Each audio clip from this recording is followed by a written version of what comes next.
बिस्मिल्लाहिर्रहमानिर्रहीम। अस्सलामुअलैकुम दोस्तों, उम्मीद करता हूँ कि आप सब लोग खैरियत से होंगे। दोस्तों, यूरोप की एक ऐसी कंट्री है जिसने पाकिस्तानी सिटीज़न के लिए, इंडियन सिटीज़न के लिए अपना वीज़ा फ्री कर दिया है। वो कंट्री कौन सा है, आप इसका वीज़ा किस तरह फ्री ले सकते हैं, आपसे रिक्वेस्ट है कि वीडियो को एंड तक देखिए। नए हैं चैनल टीच वीज़ा के ऊपर तो इसे सब्सक्राइब कीजिए, और कोई भी सवाल है आपका आप नीचे कमेंट बॉक्स में पूछ सकते हैं। तो टीच वीज़ा पंजाबी चैनल को एक बार विजिट ज़रूर कीजिए, लिंक आपको नीचे डिस्क्रिप्शन में प्रोवाइड कर दिया जाएगा। जी तो दोस्तों, वो कंट्री है रशिया। रशिया का वीज़ा फ्री आप बआसानी ले सकते हैं, पाकिस्तानी पासपोर्ट के ऊपर भी और इंडियन पासपोर्ट के ऊपर भी। रशिया का सिटी सेंट पीटर्सबर्ग, उसके अंदर 7 मैचेस खेले जाएंगे फुटबॉल के, यूरो कप के। यूरो कप आपको मालूम है 2020 में रशिया के काफ़ी सिटीज़ में इसके मैचेस होने थे, लेकिन कोरोना वायरस की वजह से इसको कैंसिल कर दिया गया था। आपको मालूम है ओलंपिक भी कोरोना वायरस की वजह से कैंसिल किया गया था।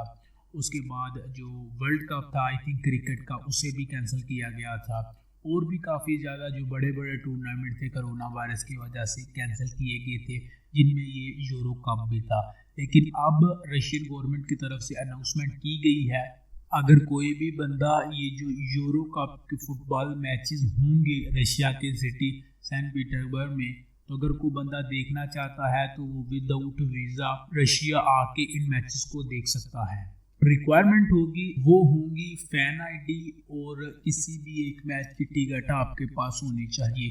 तो ये 2 सबसे बड़ी रिक्वायरमेंट है। एक है फैन आईडी जो कि आप ऑनलाइन खरीद सकते हैं, ले सकते हैं, बाय पोस्ट बाय डाक। आपके जो एड्रेस आपने दिया होगा उसके ऊपर सेंड कर दी जाएगी 2 से 3 हफ्तों के अंदर अंदर। उसके बाद मैच टिकट जो कि आप ऑनलाइन ही खरीद सकते हैं।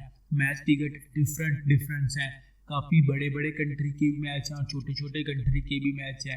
तो आप किसी छोटी कंट्री का आज का जो मैच है वो इतना ज़्यादा नहीं देखा जाता, आप उसकी टिकट ले सकते हैं। उसकी टिकट आपको काफ़ी ज़्यादा सस्ती पड़ेगी, तो आप टिकट ले लीजिए, फैन आईडी ले लीजिए, और आपका वैलिड पासपोर्ट होगा जो कि कम से कम नेक्स्ट 6 मंथ के लिए वैलिड हो। तो इन तमाम रिक्वायरमेंट को पूरा करने के बाद आप रशिया का वीज़ा फ्री ले सकते हैं। रशिया ने इस तरह पहले भी किया था, जब फुटबॉल का लास्ट वर्ल्ड कप हुआ था तो वो रशिया में हुआ था। तो रशिया ने भी दुनिया के तमाम सिटीज़न के लिए वीज़ा फ्री कर दिया था कि आप किसी एक मैच की टिकट लें और आप रशिया का वीज़ा फ्री ले सकते हैं। मेरा एक दोस्त है, उसने फ़ैन आईडी के लिए अप्लाई किया है। जब भी उसकी फ़ैन आईडी आएगी तो मैं आपको दिखाऊंगा, और उस बात भी करेंगे कि फ़ैन आईडी उसने किस तरह अप्लाई की, कितने पैसे लगे और कितनी देर बाद फ़ैन आईडी उसके घर के ऊपर डिलीवर कर दी गई, और उसने जो मैच टिकट ख़रीदा है वो किस मैच का ख़रीदा है। तो उससे इंशाल्लाह ताला बात करेंगे। जब भी उसकी फ़ैन आईडी आएगी हम आपको दिखाएंगे और उससे बात भी करेंगे। जी तो दोस्तों, ये थी आज की वीडियो पसंद आए तो प्लीज़ वीडियो को आगे शेयर ज़रूर कीजिए। नए हैं चैनल टीच वीज़ा के ऊपर तो इसे सब्सक्राइब कीजिए। मिलते हैं आपसे इंशाल्लाह नेक्स्ट वीडियो में, तब तक के लिए अल्लाह हाफिज़।